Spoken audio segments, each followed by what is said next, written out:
Hola profesor, soy Regina Galas Martínez, tercero B CISO, y voy a hablar sobre el ciclo de Krebs. Primero hablemos de qué es el ciclo de Krebs. El ciclo de Krebs recibe su nombre a honor a su descubridor, Sir Hans Krebs, en 1937. Sir Hans Krebs fue en 1937 lo que hizo fue proponer los elementos de esta vía para concluir el ciclo de Krebs. Ok, ahora voy a contar un poco sobre la historia.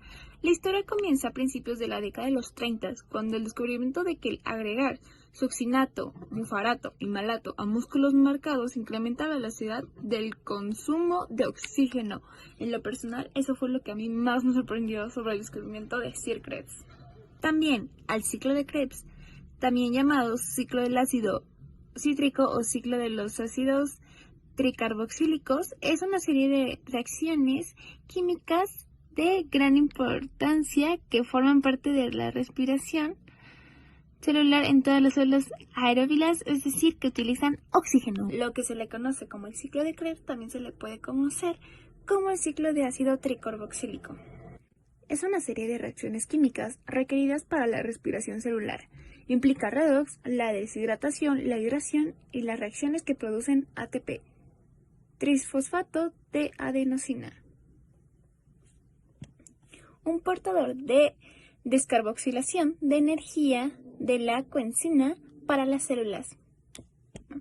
Descarboxilación de energía de la coenzima para las células.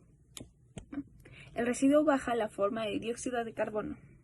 También se produce así como otros equipos de reactivo usados para regenerar la reacción original.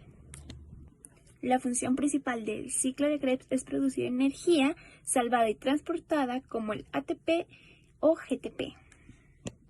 El ciclo es también central a otras reacciones biosintéticas donde los intermedios producidos se requieren hacer otras moléculas, tales como aminoácidos, bases del nucleótido y colesterol.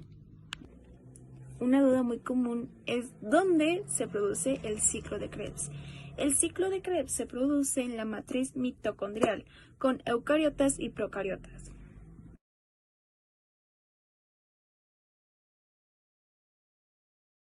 El ciclo de Krebs es una ruta metabólica, es decir, una asociación de reacciones químicas que forma parte también de la respiración celular en todas las células aerobias, donde suele ser liberada energía almacenada a través de la oxidación de acetil CoA o CoA.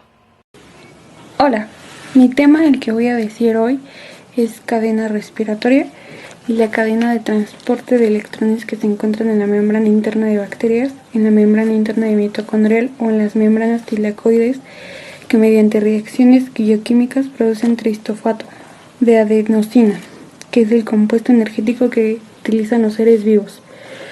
Esta cadena permite que la síntesis de una gran cantidad de ATP.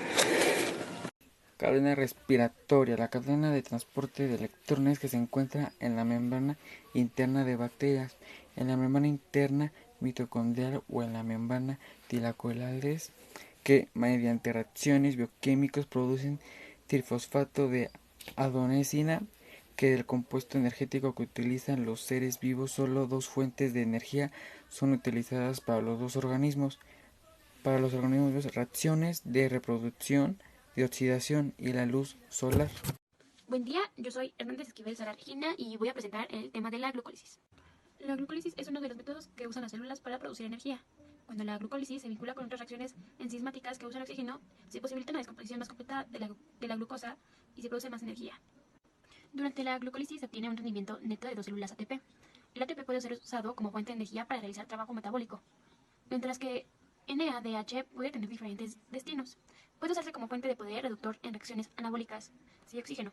Puede oxidarse en la cadena respiratoria, obteniéndose 5 ATP, 2,5 por cada NADH, si no hay dióxido.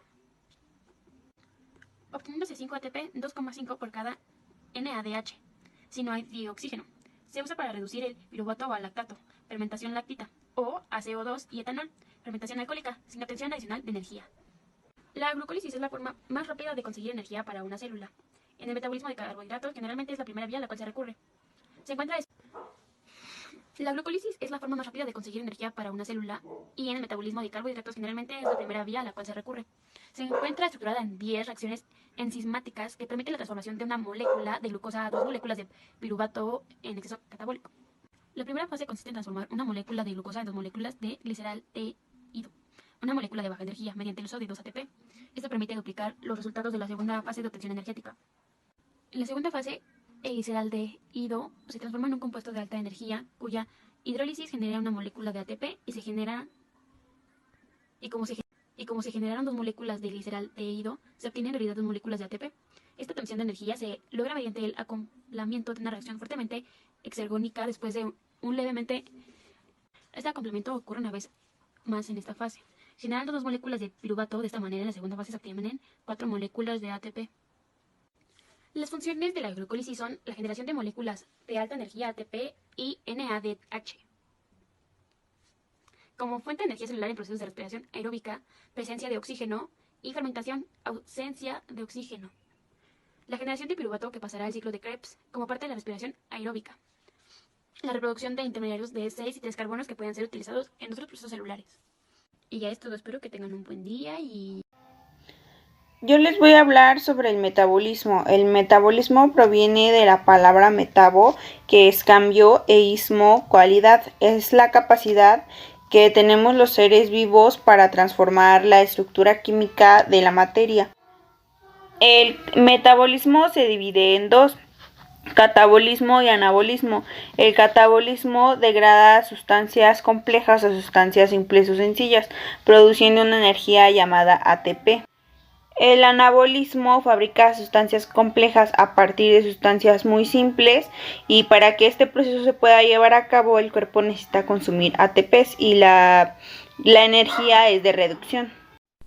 El anabolismo es el conjunto de procesos de metabolismo que tienen por fin la síntesis de componentes celulares a partir de precursores de baja masa molecular. Es una de las 2 partes que se suele dividirse en metabolismo, aunque anabolismo y catabolismo son 2 procesos contrarios. Los 2 funcionan de forma conjunta y armónica y constituyen una unidad difícil de separar. Los seres vivos utilizan estas reacciones para formar, por ejemplo, proteínas a partir de aminoácidos.